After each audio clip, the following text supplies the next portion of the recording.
Kita bersyukur sama Tuhan ya, karena kita masih diberi kesehatan ya. Nomor satu kita bersyukur. Oh haleluya.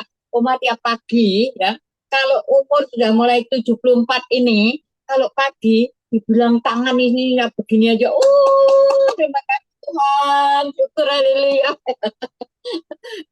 Kalau udah tua nggak bisa apa-apa mau apa gitu ya, tapi bersyukurlah bisa bertepuk tangan, gunakan untuk memuji dia, gunakan hari-hari ini untuk dia ya. Setiap kali kita bisa berbicara melalui nafas kita dengan Roh Kudus, haleluya ya, supaya kita tetap kuat ya. Seperti malam hari ini kita bersatu hati. Selamat berjumpa semuanya yang hadir di sini ya. Oh, Bu Ana, Devi, Zakaria ya, Konseka, Konsika, Seka ya, Gatut, Novi Pratika, Sani Sani, Reni, Tata, semuanya. Aduh, Tuhan sangat mengasihi kalian semua ya, karena bisa bersama malam hari ini masih diberi kesempatan. Itulah yang rasa syukur kita. Bahkan firman Tuhan nanti kita akan mendengar bagaimana transformasi wajah Oma asli loh ya dari Tuhan. Kalau kita benar-benar di dalam Tuhan selalu bersuka cita, damai sejahtera, berarti apa? Semua dipenuhi ya. Cukupkan makanan kami Tuhan, doa kami ya. Jadi selalu kita gembira, sukacita, dan inner beauty keluar dari dalam. Haleluya. Nah, malam hari ini dilayani oleh hambanya ya, Pastor Ana dari Semarang ya. Oma nanti serahkan kepada mereka pimpinan dari uh, uh, Pastor Ana ya. Semuanya diatur dan doa syafaat nanti Tata yang akan membawakannya. Dan siapa yang mau didoakan nanti bilang sama Ibu siapa Pastor Ana ya. Puji Tuhan. Kami bersyukur, terima kasih Tuhan, dan malam hari ini terima kasih kepada hamba-hambanya yang melayani dan semua yang hadir. Tuhan memberkati. Haleluya. Silakan. Mari kita berdoa. Bapa, di dalam nama Tuhan Yesus, kami sungguh mengucap syukur. Terima kasih buat malam hari ini. Engkau mengurapi setiap kami supaya kami bisa mendengar suara-Mu, supaya kami bisa mendengar setiap pesan firman-Mu, dan kami mempersiapkan hati kami menjadi tanah yang bersih, tanah yang subur, sehingga setiap kebenaran firman-Mu Tuhan akan mengubah hidup kami, dan hidup kami menjadi berguna bagi kerajaan surga. Mari Tuhan, ajari setiap kami di dalam nama Tuhan Yesus. Amin. Amin. Amin. Shalom semuanya. Oke. Cuman hari ini cuman sedikit, Oma.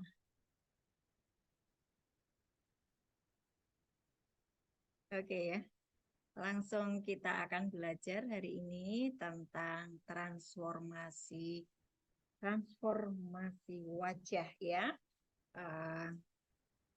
Wahyu 3 ayat 14 sampai dengan 17. Ini saya sudah baca. Ini saya mau pakai. Dipersiapkan Wahyu 3 ayat 14 sampai dengan ayat 15 sampai dengan 17.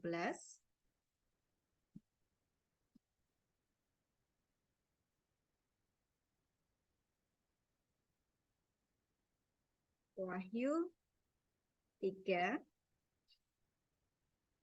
Silahkan ambil buku catatannya. Setiap kali mendengar firman, pastikan bahwa Bapak Ibu mencatatnya ya, supaya ada yang namanya progres dalam hidup kita.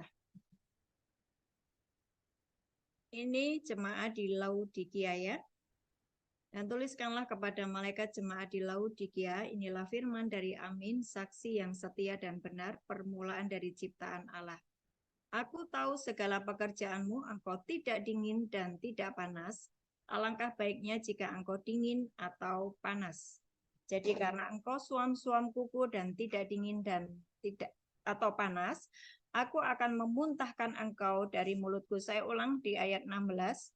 Jadi karena engkau suam-suam kuku dan tidak dingin atau panas, aku akan memuntahkan engkau dari mulutku. Karena engkau berkata, aku kaya dan aku telah memperkayakan diriku dan aku tidak kekurangan apa-apa, dan karena engkau tidak tahu bahwa engkau melarat dan malang, miskin, buta, dan telanjang. Sampai di ayat 17 aja, nanti dibaca sendiri ya, kelanjutan dari ayat ini. Jadi di Wahyu 3 ayat 14 sampai dengan 17 ini adalah orang-orang yang tinggal di garis abu-abu atau campuran ya, antara dia kadang menjadi orang fasik, kadang orang benar.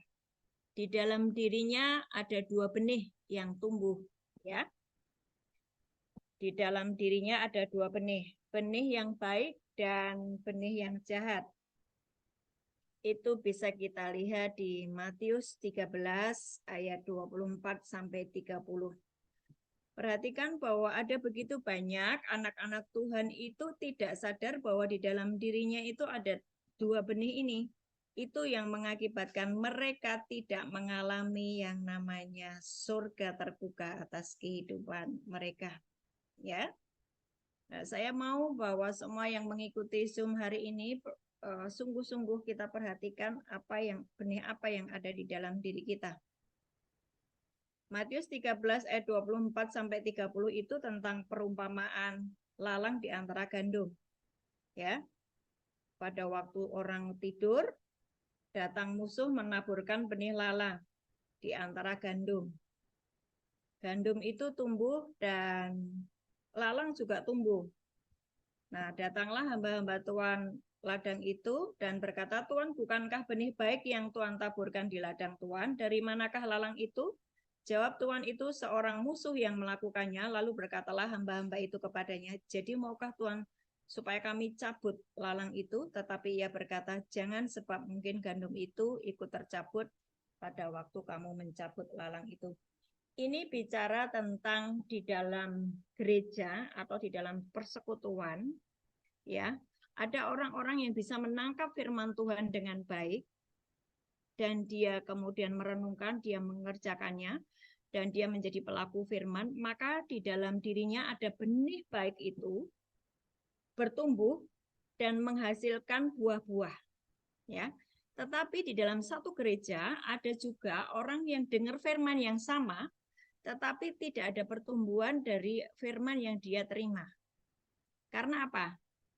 Karena sembari dia dengar firman, sembari dia dengarkan juga suara-suara yang dari luar, emosi negatif, perasaan-perasaan negatif, semua intimidasi iblis nyampur jadi satu.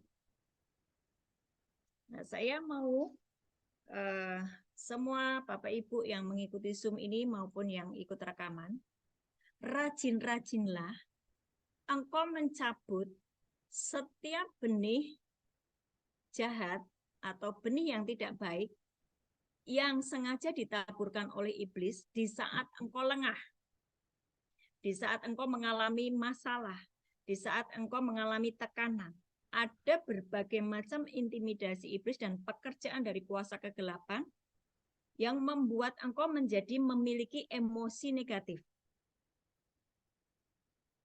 Tiba-tiba engkau menjadi ketakutan, padahal tadi habis nyanyi yang sorak-sorai, gegap gembita, kemudian dengar firman yang membangun, tetapi begitu sampai rumah, setelah selesai ibadah, engkau mengalami tekanan oleh karena mungkin konflik dengan suami, konflik dengan anak, konflik dengan keluarga di rumah, tiba-tiba iblis menekan hidupmu dengan suara-suara, buat apa tadi kamu ibadah? Buktinya, mana ada pertolongan Tuhan. Engkau menjadi memiliki dua benih yang tadi engkau dengar waktu ibadah, dan kemudian intimidasi iblis pada saat engkau mengalami yang namanya tekanan. Nah, saya mau ajak semuanya, rajin-rajinlah engkau mencabut setiap benih negatif tersebut, benih yang jelek tadi. Jangan engkau biarkan benih itu terus ada di dalam dirimu. Misal, ya, kesombongan, sakit hati, kepahitan, emosi negatif, semuanya yang berupa produk-produk dari neraka ya.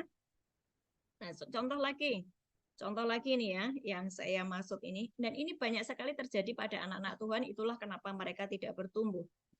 Mereka sering deklarasi firman, ini contohnya ya, deklarasi firman tuh rajin banget. Ya, setiap pagi dia deklarasi Mazmur 91. Setiap pagi dia deklarasi Ulangan 28 tentang berkat. Tapi emosi negatif jalan terus. Kesombongan masih ada, sakit hati masih terus ada, kepahitan terus ada. Tapi pagi-pagi dia deklarasi. Nah, hal tersebutlah yang menyebabkan orang itu tinggal di gray area atau garis abu-abu atau yang disebut Wahyu 3 tadi, engkau suam, tidak dingin, tidak panas. Aku akan memuntahkan engkau dari mulutku, ya. Dan dampaknya apa? Orang yang seperti itu adalah orang yang sengsara hidupnya. Ibadahnya rajin, tapi emosi negatifnya tidak diurusi. Ya, benih negatifnya tidak dicabut. Kekhawatirannya tetap ada. Dia deklarasi firman, tetapi tetap khawatir, tetap konflik. Tetap nggak percaya bahwa Tuhan akan memberkati dia. Fakta dan data yang mengatakan bahwa duit itu tinggal segini, nanti besok makan apa, itu yang mencengkeram hatinya, sehingga janji-janji Tuhan tidak bisa dia nikmati. Dan Tuhan berkata orang semacam itu akan dimuntahkan. Nah, sangat banyak yang hari-hari ini sedang mengalami seperti itu, hidupnya sangat sengsara, meskipun dia adalah anak Tuhan, yang mana Tuhan sudah menebus hidupnya, dan janji-janji Tuhan itu sebetulnya boleh dia nikmati, tetapi itu tadi ya, paham ya? Jadi poin pertama, pastikan hanya benih yang dari Tuhan yang boleh tumbuh di dalam diri kita. Poin pertama, ya. Poin pertama, pastikan hanya benih yang dari Tuhan yang boleh tumbuh di dalam diri kita. Contoh lagi. Ya, contoh lagi orang yang tinggal di dalam garis abu-abu, ya. Di gereja dia dipanggil sebagai penatua jemaat atau majelis. Di luar dia bekerja di kantor, tetapi ngambil duit kantor atau korupsi atau memakai uang kantor.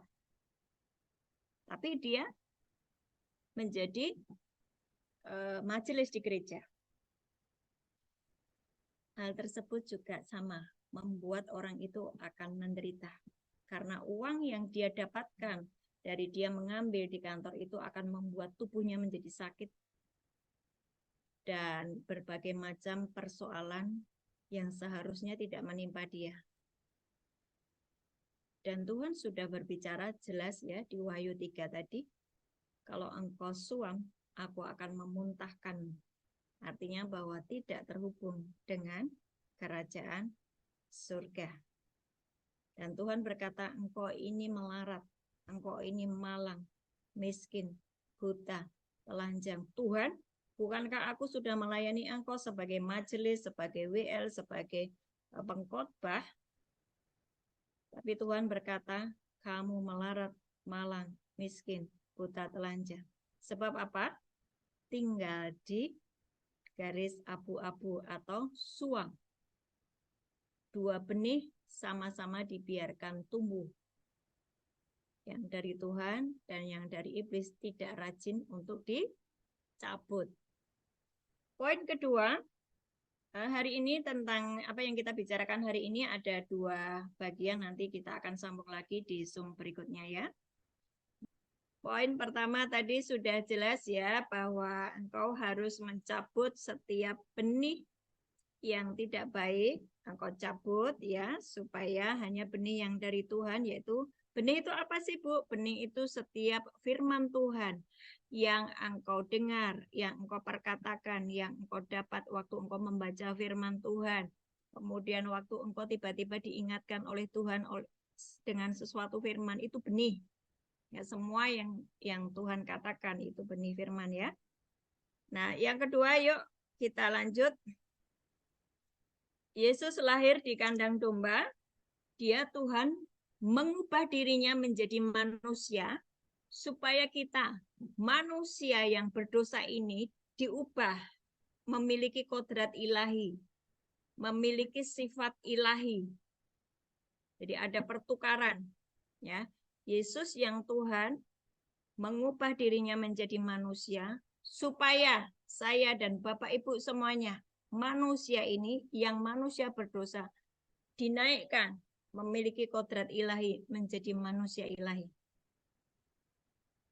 Nah, Yesus lahir di kandang domba dan kita juga disebut domba-dombanya Tuhan.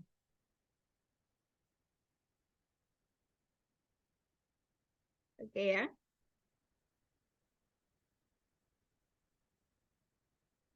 Kita yang berdosa didamaikan dengan Bapa di surga sehingga memiliki yang namanya kodrat ilahi menjadi manusia Allah. 1 Timotius 6 ayat 11. Engkau menjadi manusianya Allah, engkau menjadi anak Allah, Yohanes 1 ayat 12. Dan engkau menjadi bait Allah, 1 Korintus 6 ayat 19.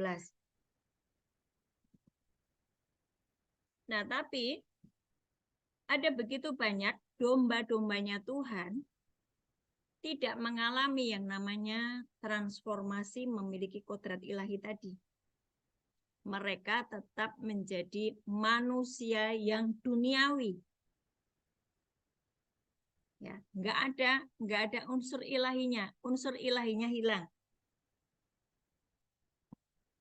Ya, kita baca di 2 Petrus 1 ayat 3 sampai dengan 4. 2 Petrus 1 ayat 3 dan 4. Karena kuasa ilahinya telah menganugerahkan kepada kita segala sesuatu yang berguna untuk hidup yang saleh. Oleh pengenalan kita akan Dia yang telah memanggil kita oleh kuasanya yang mulia dan ajaib. Jadi sebetulnya kuasa ilahinya membuat kita ini otomatis itu sebetulnya bisa menjadi orang yang saleh. Ya, tetapi banyak orang susah untuk menjadi saleh. Karena apa? Karena apa? Nanti kita akan bahas ya. Dengan jalan ayat 4, dengan jalan itu ia telah menganugerahkan kepada kita janji-janji yang berharga dan yang sangat besar supaya olehnya kamu boleh mengambil bagian di dalam kodrat ilahi dan luput dari hawa nafsu dunia yang membinasakan dunia. Begitu kita terima Yesus sebagai Tuhan dan Juru Selamat, di dalam diri kita itu ada Roh Kudus dan kita berjalan dengan firman, sesungguhnya kita ini bisa otomatis menjadi orang yang saleh dan otomatis bisa menghindari yang namanya hawa nafsu. Tetapi kenapa ada banyak yang tidak mengalami hal tersebut? 1 Yohanes 2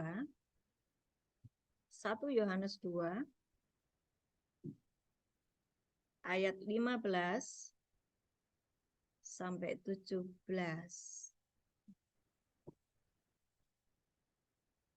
1 Yohanes 2 ayat 15, 16, 17. Janganlah kamu mengasihi dunia dan apa yang ada di dalamnya. Jikalau orang mengasihi dunia, maka kasih akan Bapa tidak ada di dalam orang itu. Minum. Sebab semua yang ada di dalam dunia, yaitu keinginan daging, keinginan mata, serta keangkuhan hidup bukanlah berasal dari Bapa, melainkan dari dunia. Dan dunia ini sedang lenyap dengan keinginannya, tetapi orang yang melakukan kehendak Allah tetap hidup selamanya.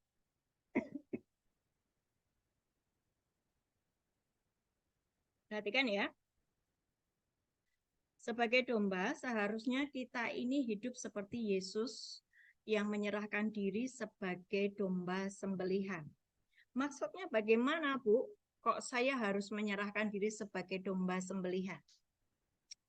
Perhatikan tadi di 1 Yohanes 2 ayat 15 sampai 17 ada 3 hal yang harus kita potong ya di dalam diri kita, yaitu 1 keinginan daging, 2 keinginan mata, 3 keangkuhan hidup.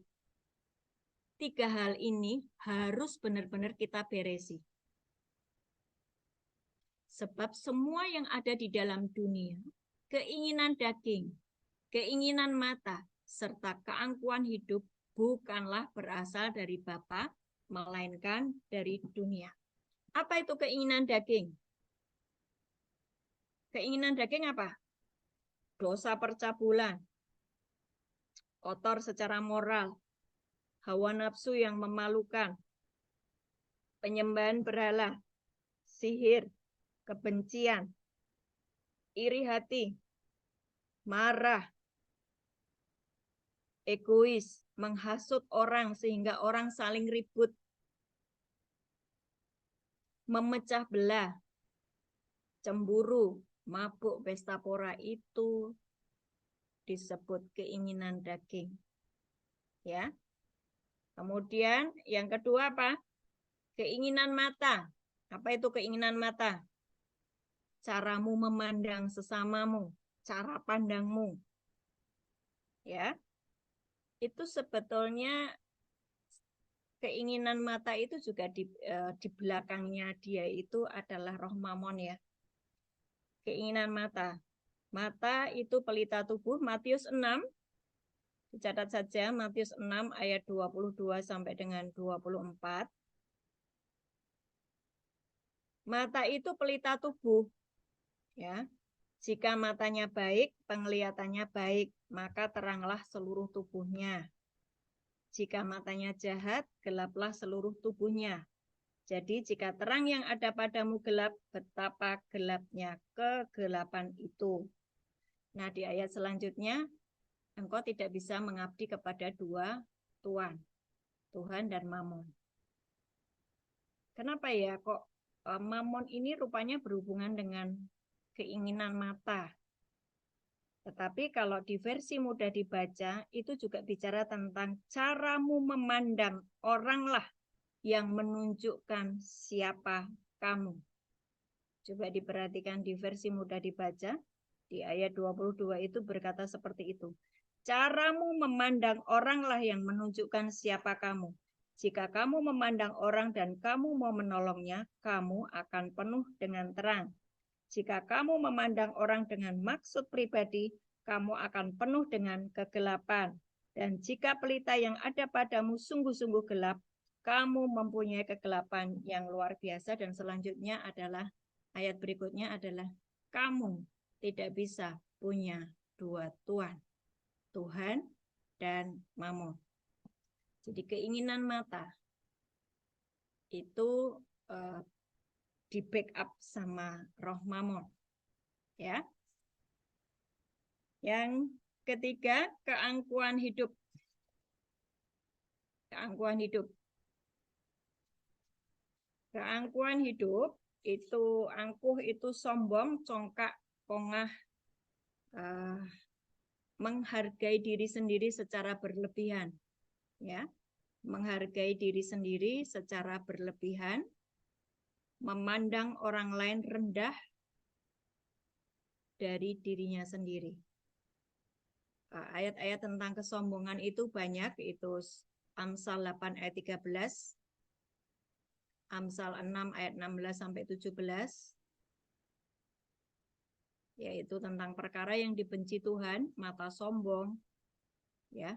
Terus kemudian di dalam cerita di Alkitab ada begitu banyak orang yang sombong, yang akhirnya direndahkan serendah-rendahnya. Contohnya Nebukadnezar, karena kesombongannya dia berubah menjadi lembu. Nah, wajah lembu itu juga ada di ruang tahta, nanti yang kita akan bahas selanjutnya. Nebukadnezar itu karena kesombongannya dia diubah menjadi lembu. Nah, sementara nanti yang akan kita bahas tentang transformasi wajah itu adalah 4 wajah yang ada di ruang tahta, yang ada di Yehezkiel 1 ayat 10. Tapi saya bahas dulu ya tentang keangkuhan hidup. Itu di Amsal 8 ayat 13, Amsal 6 ayat 16 sampai 17. Kemudian yang paling jelas itu Yakobus 4 ayat 6, Allah menentang orang congkak tetapi mengasihani orang yang rendah hati. Ya. Kesombongan itu artinya dia menolak bergantung sama Tuhan, dia mengandalkan kekuatannya sendiri, mengandalkan ketenarannya, harta, jabatan. Jadi di 1 Korintus 13, orang yang sombong itu tidak punya kasih, ya. Sementara Allah itu kasih, berarti orang sombong itu tidak bisa nyatu dengan Allah yang adalah kasih. Kasih itu sabar, kasih itu murah hati, kasih itu tidak cemburu, ia tidak memegahkan diri dan tidak sombong. Jadi orang-orang yang sombong, orang-orang yang angkuh, dia tidak bisa menyatu dengan Allah yang adalah kasih. Karena kasih itu tidak sombong. Karena itu banyak orang-orang yang kesombongan itu hal yang banyak orang tidak menyadari bahwa dirinya sombong ya. Itu yang membuat fatal di dalam kehidupannya. Nah, selanjutnya karena kita judulnya adalah transformasi wajah, itu ada di Yehezkiel 1 ayat 10. Ya. Apa hubungannya dengan yang saya sampaikan tadi? Sebentar, masuk dulu di Yehezkiel 1 ayat 10. Yehezkiel 1 ayat 10. Ini kalau Bapak Ibu paham, Bapak Ibu akan mendapatkan sesuatu hikmat yang luar biasa dan engkau akan mengalami surga setiap hari. Yehezkiel 1 ayat 10, muka mereka kelihatan begini, keempatnya mempunyai muka manusia di depan, muka singa di sebelah kanan, muka lembu di sebelah kiri, dan muka Raja Wali di sebelah belakang. Jadi di ruang tahta itu ada yang namanya makhluk punya 4 wajah. Ya. Singa, lembu, kemudian manusia dan Raja Wali. Ya. Di Wahyu 4 ayat 7 juga diceritakan yang sama. Adapun Wahyu 4 ayat 7 ya. Adapun makhluk yang pertama sama seperti singa, makhluk yang kedua sama seperti anak lembu, dan makhluk ketiga mempunyai muka sama seperti manusia, makhluk keempat sama seperti burung nasar yang terbang. Jadi ini ada kesamaan memang karena di ruang tahta ada makhluk yang coba ini apa ya? Di ruang tahta itu ada makhluk yang memiliki 4 wajah tersebut. Oke, nah kita akan selesai jam 7, ya 10 menit lagi saya akan selesai, nanti selanjutnya kita akan lanjutkan di Zoom berikutnya ya. Apa maksudnya dengan wajah singa? Atau lembu dulu deh, lembu ya. Lembu. Kenapa kita mesti berubah menjadi seperti lembu? Nebukadnezar itu sombong terus diubah jadi lembu beneran loh. Tetapi di ruang tahta itu ada 4 wajah, salah satunya adalah wajah lembu. Lembu itu bicara apa sih? Matius 11 ayat 29. Ya, Matius 11 ayat 29. Pikulah kuk yang kupasang, belajarlah kepadaku, karena aku lemah lembut dan rendah hati, dan jiwamu akan mendapatkan ketenangan. Di ayat ini ada kata-kata kuk. Nah, kuk itu dipasang di lembu Dan lembu dipakai untuk membajak sawah. Ya, lembu dipakai untuk membajak sawah. Apa hubungannya dengan saya yang harus seperti lembu? Bapak Ibu yang dikasihi Tuhan, ketika saya menyampaikan firman seperti ini, saya menghadapi wajah-wajah yang bengis, saya menghadapi wajah-wajah yang tidak percaya, saya menghadapi wajah-wajah yang sombong, saya menghadapi wajah-wajah yang apatis. Itu bicara tentang apa? Tanah hati mereka keras. Dan saya mengizinkan diri saya dan Bapak Ibu semuanya yang sudah selesai dengan kedaginganmu dengan 3 hal tadi, yang di 1 Yohanes 2 ayat 15 sampai 17 tadi, ketika engkau sudah selesai dengan 3 hal tadi yang merupakan milik dunia, engkau diproses menjadi orang-orang yang akan melayani jiwa-jiwa, dan itu berguna buat kerajaan surga, yaitu engkau menyampaikan firman kepada semua orang.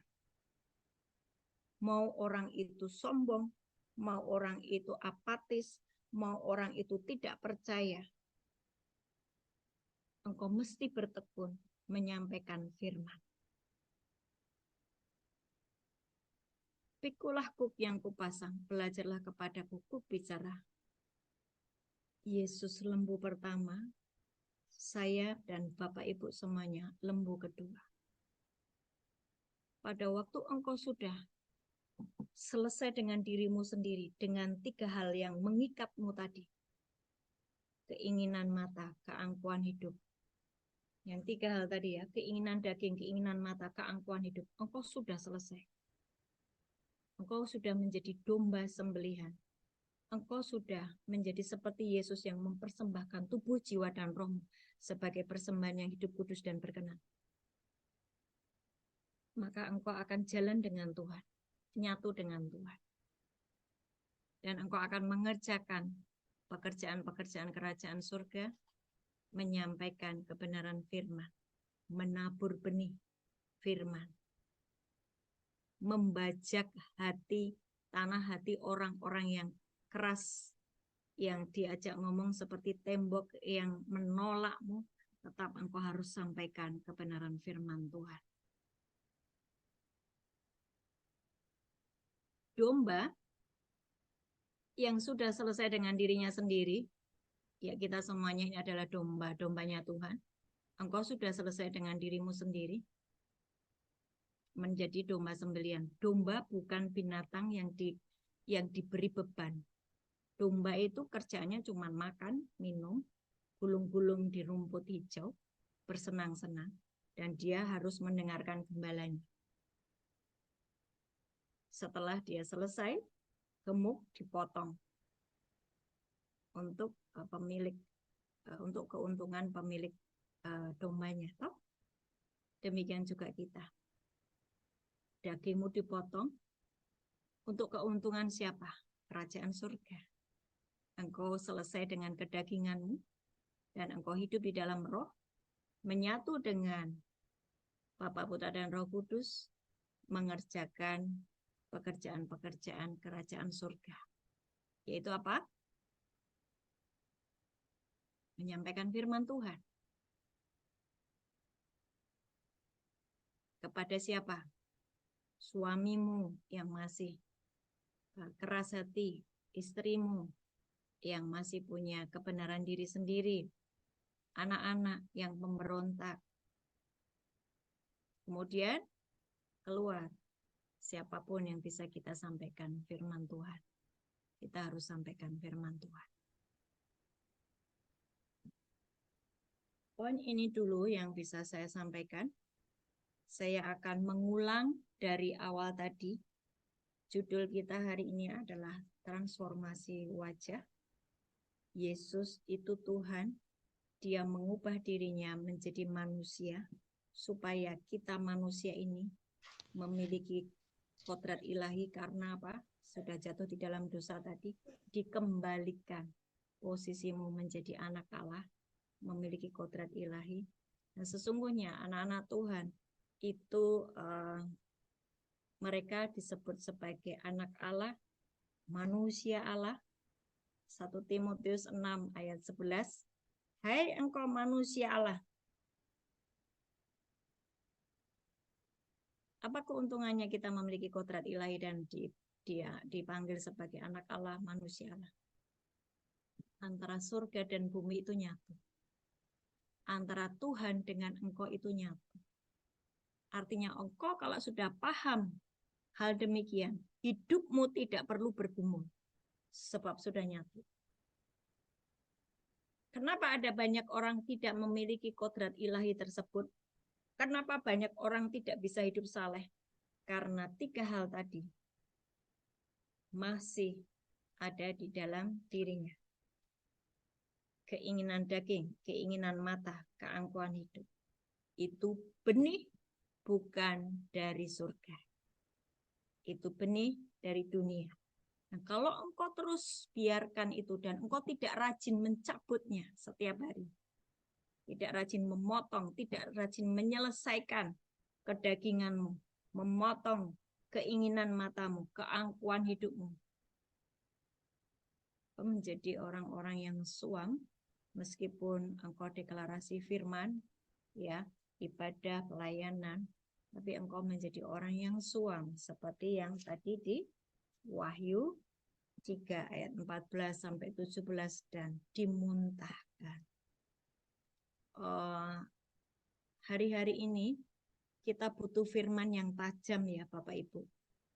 Sebab kalau engkau hanya mendengar firman yang lembut-lembut, engkau akan kaget, Bapak Ibu akan kaget nanti ternyata enggak semudah itu ya. Dan sesungguhnya Bapak Ibu bisa melihat sekelilingmu ada banyak orang-orang yang menderita. Ada banyak orang-orang yang mengalami pergumulan hidup yang rasanya sepertinya tidak ada jalan keluar. Mereka sudah depresi dan pada titik terendah. Dan banyak yang mau bunuh diri. Dan sudah tidak lagi percaya kepada firman Tuhan. Karena apa? Tidak rajin mencabut benih yang jahat tadi. Emosi negatif, perasaan-perasaan negatif, kemarahan, kebencian tidak kau cabut. Engkau nyatu ya, maksudnya gini loh. Kadang baik, kadang tiba-tiba marah gitu. Kadang ramah, tapi tiba-tiba jadi jaim gitu. Ada dua sifat di dalam diri orang itu, gelap dan terang itu nyatu. Jadi kayak orang punya 2 kepribadian. Itu enggak bisa. Bagi Tuhan itu tetap yang namanya dimuntahkan. Mereka adalah orang-orang yang tidak terhubung dengan kerajaan surga. Oleh karena itu hidupnya sangat menderita. Nah, hari ini belum terlambat. Mari kalau engkau dan kita semua Bapak Ibu mendengar firman hari ini, kita beresi semua yang disebut dengan kelemahan, kedagingan, dan benih-benih yang bukan dari kerajaan surga. Kita akan ketemu lagi di Zoom berikutnya. Tuhan Yesus memberkati. Saya undang Mbak Tata untuk doa syafaat. Apakah ada yang mau didoakan? Ada yang sakit? Ada yang khusus mau didoakan khusus, Pak Alex? Iya. Oh, mic-nya dihidupkan dulu, Pak. Mic-nya dihidupkan dulu, Pak.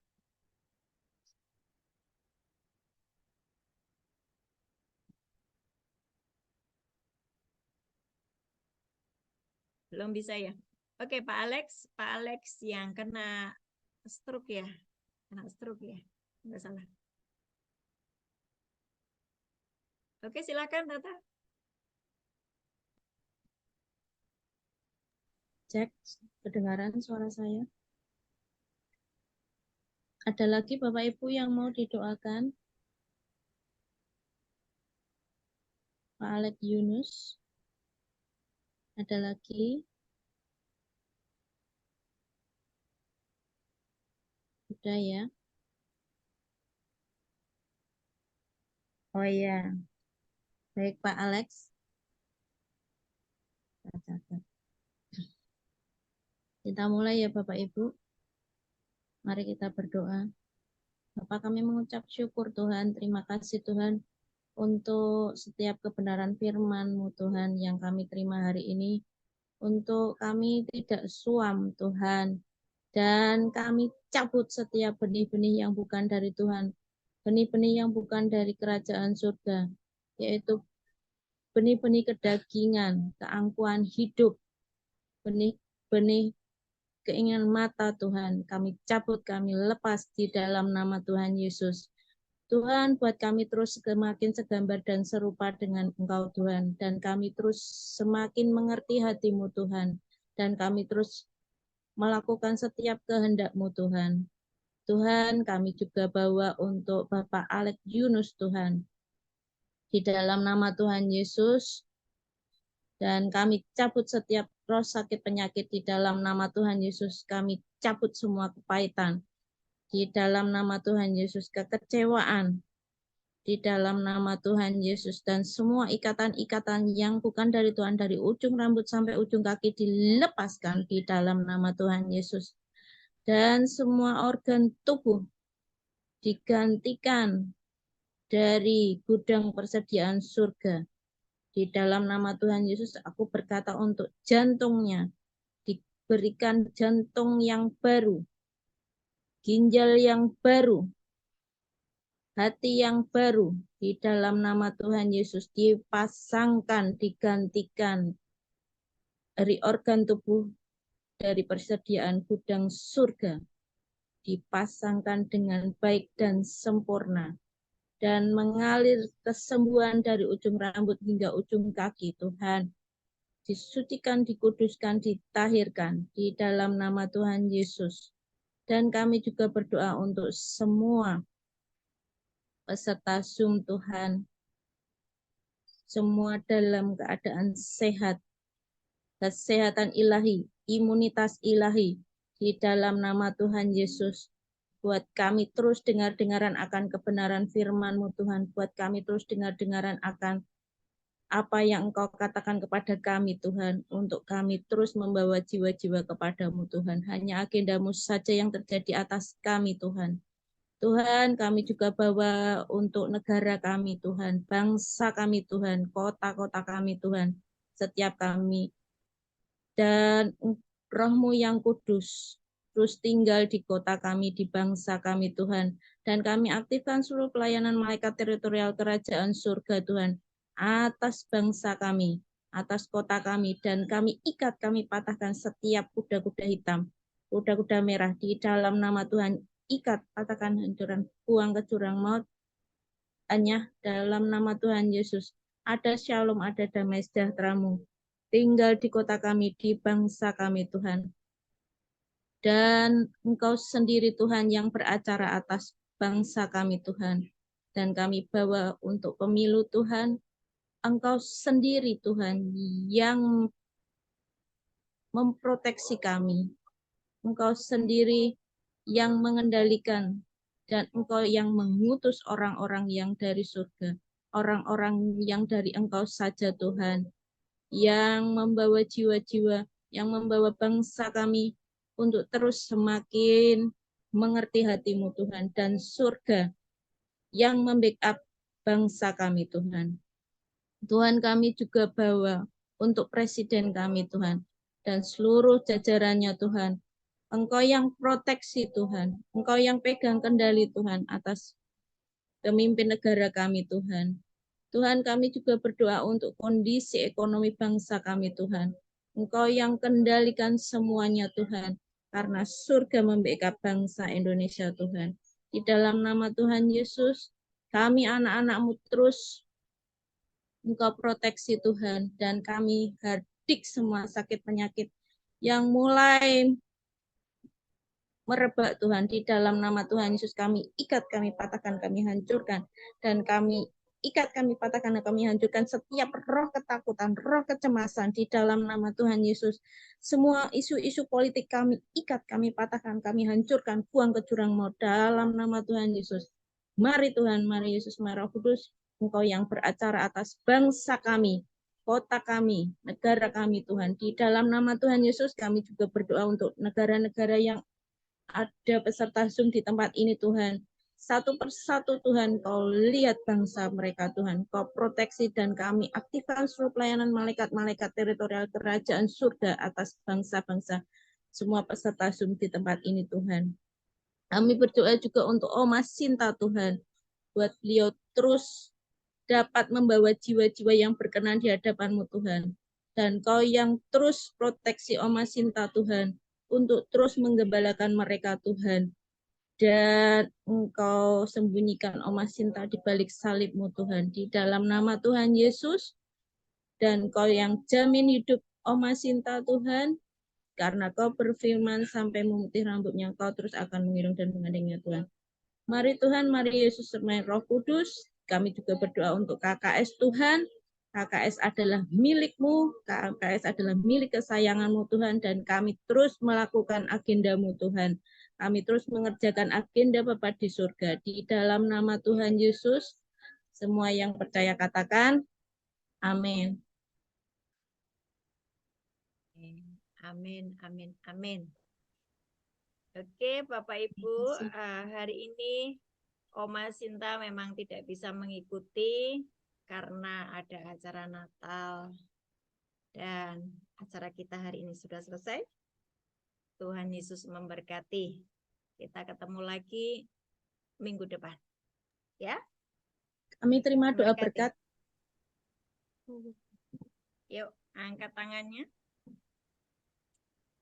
Terima kasih buat kebenaran firman-Mu, terima kasih buat malam hari ini, dan kami siap untuk menerima berkat. Tuhan Yesus Kristus memberkati kami dan melindungi kami. Tuhan Yesus Kristus menyinari kami dengan wajah-Nya dan memberi kami kasih karunia. Tuhan Yesus Kristus menghadapkan wajah-Nya kepada kami dan memberi kami damai sejahtera. Amin. Amin. Amin. Amin. Amin. Oke. Terima kasih.